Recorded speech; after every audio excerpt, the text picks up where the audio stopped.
Sziasztok, kedves hallgatóim! A mai témánk a kis kedvencek, háziállatok, cicák és kutyák. Minden ember szereti a kis állatokat, szinte mindenkinek van otthonában kutyája vagy macskája. Ezek az állatok nagyon aranyosak tudnak lenni, és közel állnak az ember szívéhez. Mind nagyon szeressük ezeket az édes kis állatokat. A kisállatok nem csak arra jók, hogy ott legyenek nekünk, igénylik a szeretetet, a törődést, és hogy minden napi szinten foglalkozzunk velük. Épp úgy, mint az embertársaink. Mert ők is élőlények, tele érzésekkel, meg minden. Egy kutyával például könnyen lehet ismerkedni is. Elvégre kutyasétáltatás közben a lányok felfigyelnek az emberre, és odáig vannak az aranyos kis jószágokért. Oda mennek, megkérdezik, megsimogathassák-e, meg ilyesmik.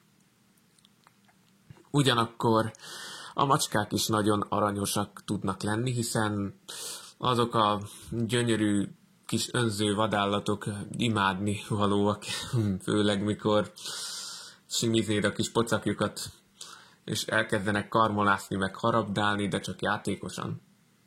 Úgy néznek azokkal a szép kis szemeikkel, eldőlnek, fetrengenek, de mikor nyúlsz, hogy megsimogasd a pocakját, egyből meg is támadnak az összes körmükkel.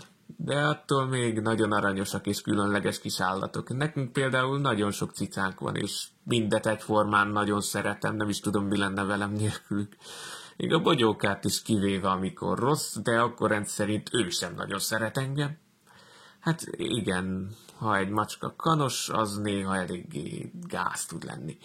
De a megoldás a problémára a vízspritz. Spritz, mert hát, a macskák nem nagyon szeretik a vizet, és akkor úgy viselkednek. Szeretnék mutatni pár képet néhány cicámról és kutyámról. Nézzétek csak meg nyugodtan, és mondjátok, hogy nem aranyosak. Ugye aranyosabbak, mint gondoltátok. Minden állat épp olyan értékes, mint egy személy. Ha van kis kedvenced, akkor tudod, miről is beszélek itt. Tudjátok, hogy az állatok is lehetnek szomorúak, vagy éppen boldogak, életvidámak. És azt, hogy a kutyák olyan hűségesek, hogyha kell, még egy támadástól is képesek megvédeni a gazdit. És azt tudtátok, hogy egy macska képes több kilométert lefutni egy nap alatt? Átmehet akár a szomszédvárosba vadászni, és vissza is jön.